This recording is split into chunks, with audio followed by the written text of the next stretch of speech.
Hello, welcome to episode 4 of the Get Organized for Life podcast series, where we talk about organization, time management, and workplace productivity, all served up in small bites because we know you're busy. I'm your host, Pat DePalma, productivity and organization specialist and owner of Organized for Life in Wilmington, Delaware. So have you ever made a New Year's resolution to get organized? Well, I'm going to go with a yes on that for many of you because, of course, year after year, it's one of the top 2 or 3 New Year's resolutions. It makes sense, right? New year, new start, and all of that. But truthfully, there's nothing magical about January 1st. If you've made and broken your New Year's resolution to get organized again and again, that's okay. You don't need to wait until January to give it another shot. Because you see, the best time to get organized isn't at the start of the year.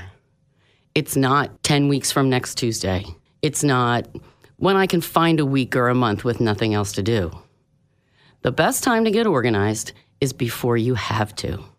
And we all know that the first step in getting organized is to declutter, to remove from our lives all of the things that no longer serve us, that don't add value to our lives, even if they did in the past.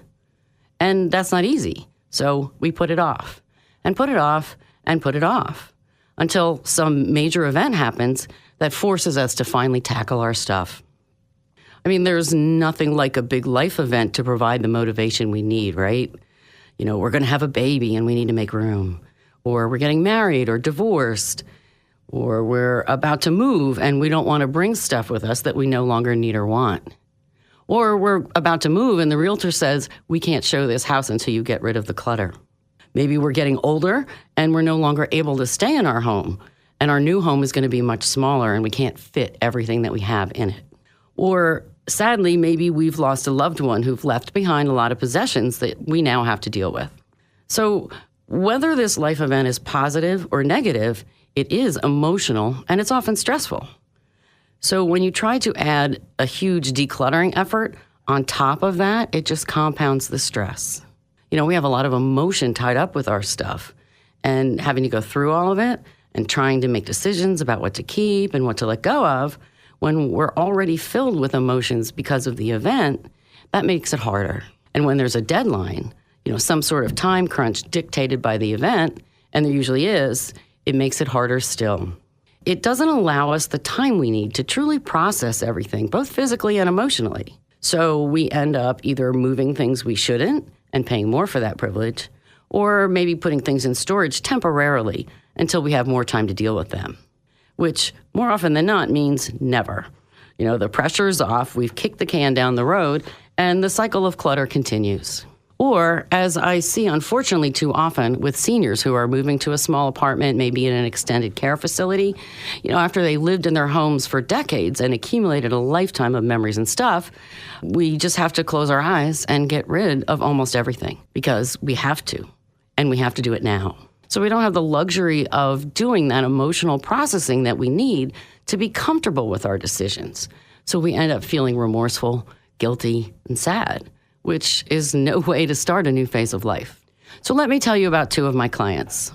Client number 1 took a new job across the country.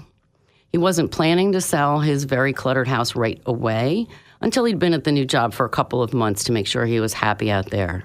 But he knew he still needed to do something about all of his stuff before he left town. But he really didn't want to. So he put it off, and he put it off until 5 days before he was planning to fly out west. So now he had this enormous job that he didn't really want to do and very little time to do it in. And it was really painful for him. You know, he felt the need to look at every item in his home, and he had a terrible time releasing anything.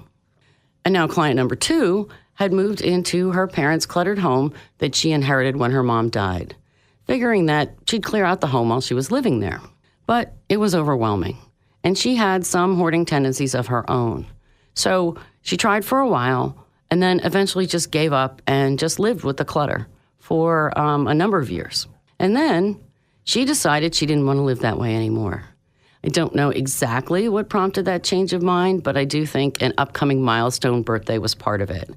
But it doesn't really matter. That's not my point. Whatever it was that caused this mind shift, she wanted to get out of this large, cluttered house and move into a condo and start a new way of life without all the clutter and with new systems put in place to keep from becoming cluttered again. So she hired me to help her, and she was truly amazing. It was fascinating and somewhat surprising, to be honest, to see how easily and quickly she was able to make her decisions. We had plenty of time, and she had very few internal struggles deciding what to release and what to take with her. So what was the difference between these two clients?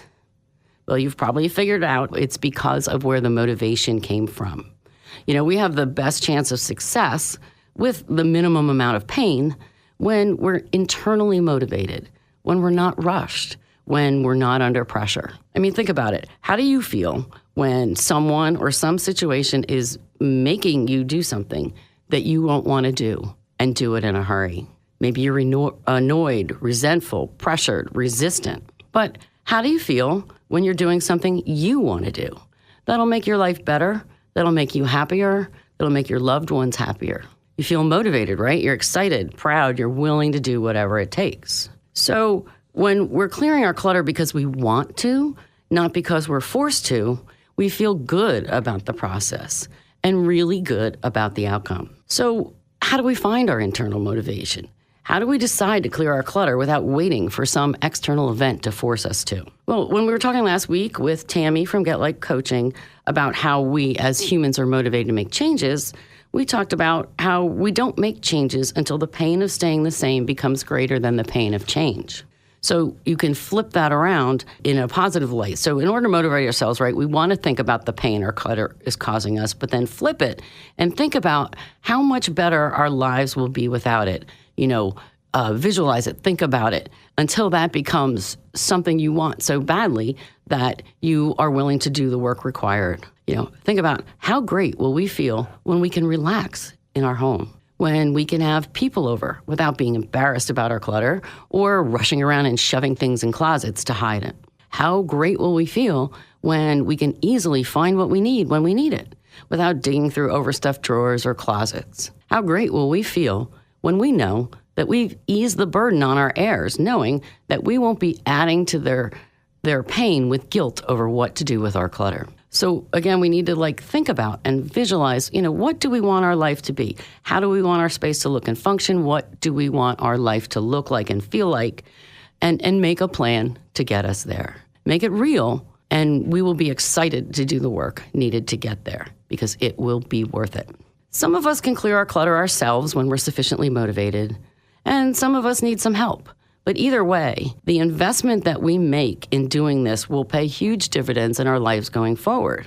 And the sooner we start, the sooner we can relax. If we give ourselves the time that we need to proactively tackle our clutter, and that's going to be different for everyone, right? Some may want to do a full court press and just keep going until it's done.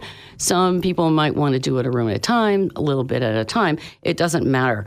When we give ourselves the time that we need to tackle it, we are going to feel good about the process.